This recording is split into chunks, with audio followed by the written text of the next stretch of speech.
Welcome back. I'm Nicholeen Peck. This is part 5 of 6 of the Homeschooling Made Easy, Deep, and Fun series. And in this video, we're going to be talking about having great discussions. So I've been mentioning having discussions all the way along and how important that is to a really great educational environment, especially if you're trying to have an educational environment where the learner takes things personally, where they take ownership of their own education, where they can see and track their learning and their growth, and where they learn to share ideas as a really productive and healthy thing, right? They develops their confidence, they become a greater leader. So discussions are vital. I really got into discussions because of Oliver DeMille's book, A Thomas Jefferson Education, and he talked about the power of great discussions in there and how all of the great thinkers throughout history have always been part of discussion. Discussion has a lot of power with it. You see this with social media. There's a lot of discussion that happens back and forth on social media, as well as on different periodical pages online where people add comments, stuff like that. And actually, people's opinions will get swayed because of discussion. So having discussion is a vital part of learning. Learning how to stand on your own and defend what you think, right? When you're talking to other people is one of those adult life skills that everybody has got to master. There just really are too many passive people who don't know how to discuss nowadays. And so they just get run over by a sea of emotion that hits all those discussion boards. So I wanted my children to be stronger than all of that. So I knew they needed to learn how to discuss like a champ. And that's what we're going to be talking about today.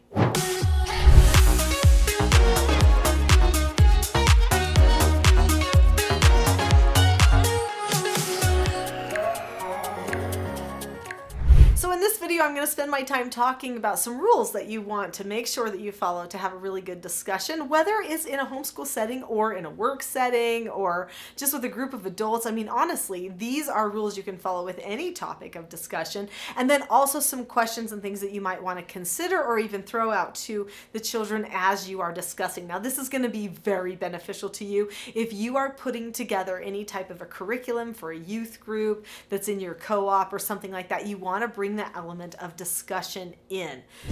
So let's talk about what to do in a great discussion. First, what do you choose? Make sure that you choose some content that has a lot of layers of depth to it, okay? Nothing that's too surface. I mean, we want to go deep. Something like The Three Little Pigs. Okay, now I know that seems like that's not deep, but I could discuss the Three Little Pigs for hours. There is so much symbolism in the Three Little Pigs, not just the laziness of each pig, but like how does that relate to each of us? When do we see ourselves in the lives of all of those characters in the story? And why does it happen? What goes through their heads? I mean, the Three Little Pigs is actually pretty deep, but no, all kidding aside, I mean, it is deep, but I will say that you want to pick something that you can really discuss on for a minute. Now, determine, is this just a brief narration, discussion on one chapter, or discussion on one page of something we read together? If so, it's going to be short, right? But if it's on a whole book that you're discussing, hopefully you've picked a book that is discussable and is not just a floofy story that doesn't mean much of anything. Charlotte Mason said those floofy books are called twaddle. Those are books that really don't do much. They might entertain you for a minute, but you don't remember them super long, and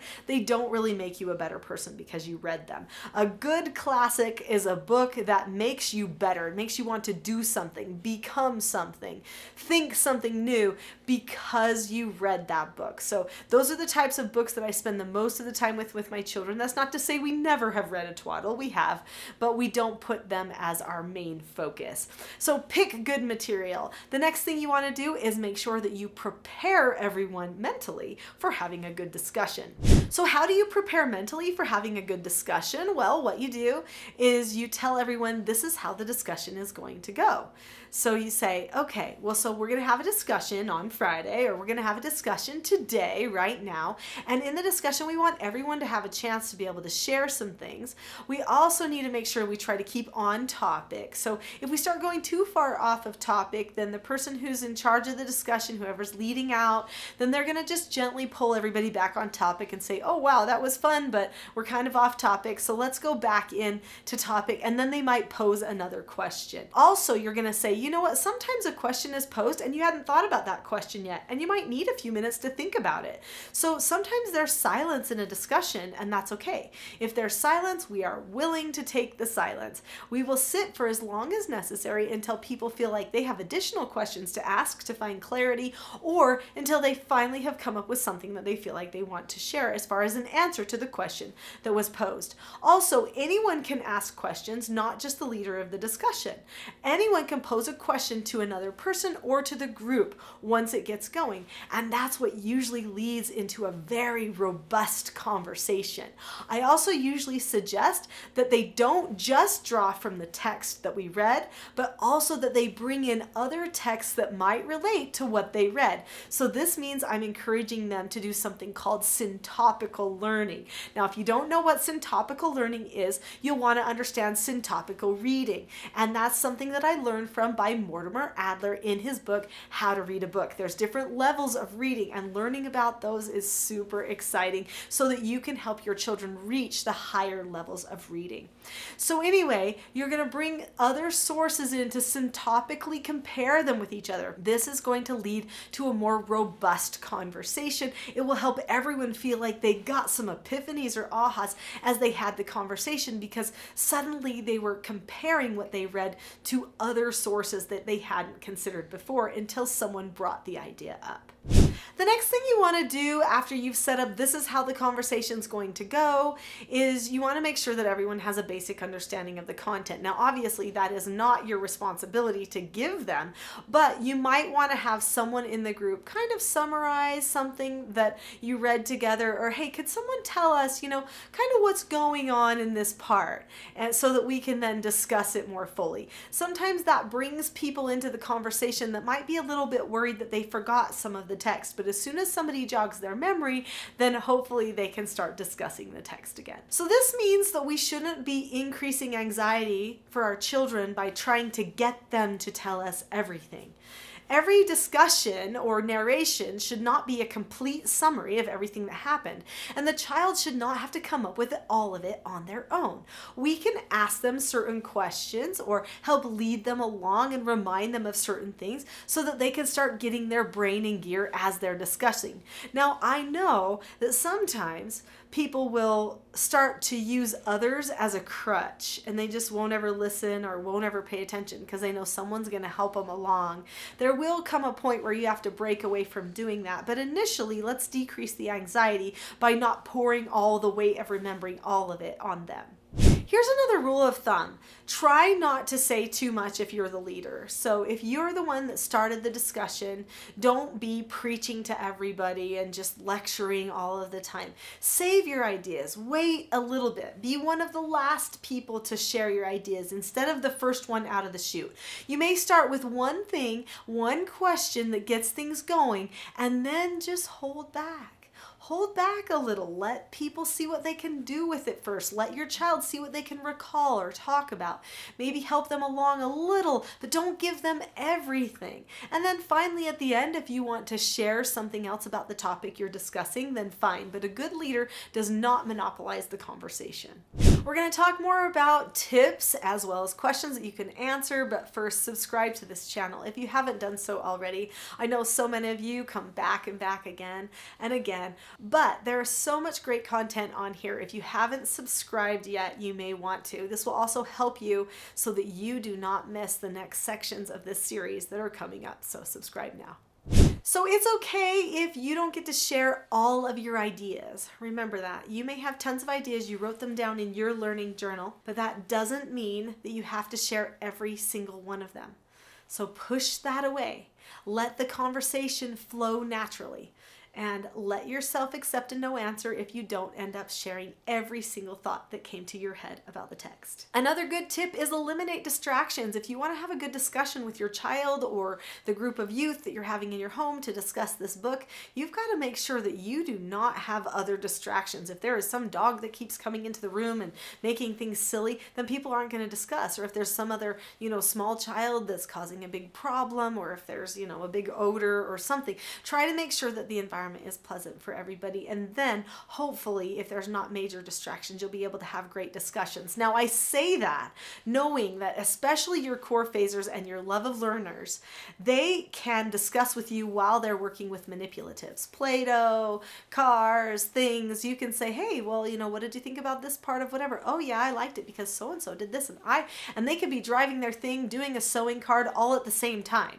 Because especially when they're little, like around age 5 or so, they've got all these synapses firing. They can actually multitask like crazy. So it's okay if they're upside down on the couch, okay? Or they're, sewing with something or playing with something while they're talking to you. But as they get older, those things are definitely going to get in the way of good discussion. So let's talk about some things to consider or some questions that you could ask. One question might be about the author. Let's consider, where is the author coming from? Do we know about the author? Have you researched the author? As the leader of the group, you may want to research the author. And, honestly, I would research the author a little bit before I pick something for the group or for my child to discuss.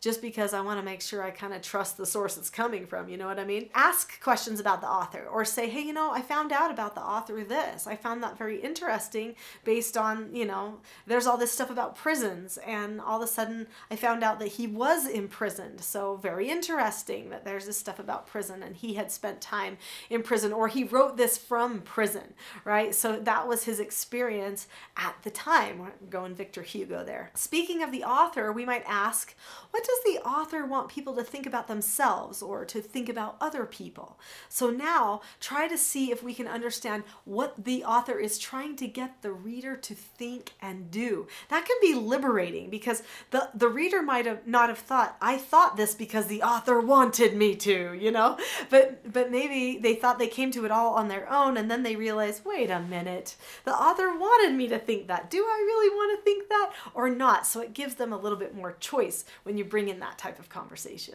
Here's a good question. In fact, this is probably one of my favorites, and that is, what truths stick out to you or transform you in some way? So if a book is truly a classic, if it's worth reading in our family, then probably there's going to be some transformative quality to that book. I want to be or act in a different way just because I read that book. Well, those are important things to discuss. Talking about truths, we might also ask the question, what are important truths that we see here that other people might not see, or that other people in the world could really benefit from seeing, right? So now we're going to say, what's going on around us, or what types of people do we know that need these lessons that don't know the lessons, and how can we get the lessons to the people? So now we're starting to talk about changing the world, right? We're starting to talk about taking action. This is what leaders do, movers do, people who have mission, which is one of the phases of learning. All learning is vocabulary, so I'm probably going to say, what vocabulary words did you learn in this text, especially if I'm going to be talking to a child? What words are you glad that you read about, or do you feel like you understand more now than you did before? And we might have a discussion about a vocabulary word, because it's the words that bring all of the meaning. And when an author goes into detail about a word or spends some time creating an experience with a character around a certain word, like maybe the word is treason. Well, what is treason, right? And how come this character was so worried about treason, or how come they were accused of being engaged in treason, and what do we know that treason looks like today, right? So trying to get an understanding of just what the words are so that we can make sure we live better lives is better too. Some of those vocabulary words are great connectors for mind and heart too. There's certain ones that we oftentimes care more about, and so bringing up words that people read that they care about can also be really transformational and can help you know where they're at in their heart and their mind. Then finally, you're going to want to consider, how does this make you want to change? What are my next steps from here? So you might say something like, how does reading this story want you to act differently or think differently, or what does it inspire you to do in the future? And then they can think about that and they can say, I want to be a different person in this way or this way. Super powerful stuff. Okay, don't forget that in the description below this video, there is a link that you can click that will give you my list of books that are going to be sorted by different category of educational phase, so Love of Learning and Core and Scholar phase, and I have lists of books there for you for free. So make sure you go and take a look at that, because you can have it for free to help you on your homeschool journey. And then be sure to join me next time. I'm going to be talking about learning their way, or how we can fit learning to our children.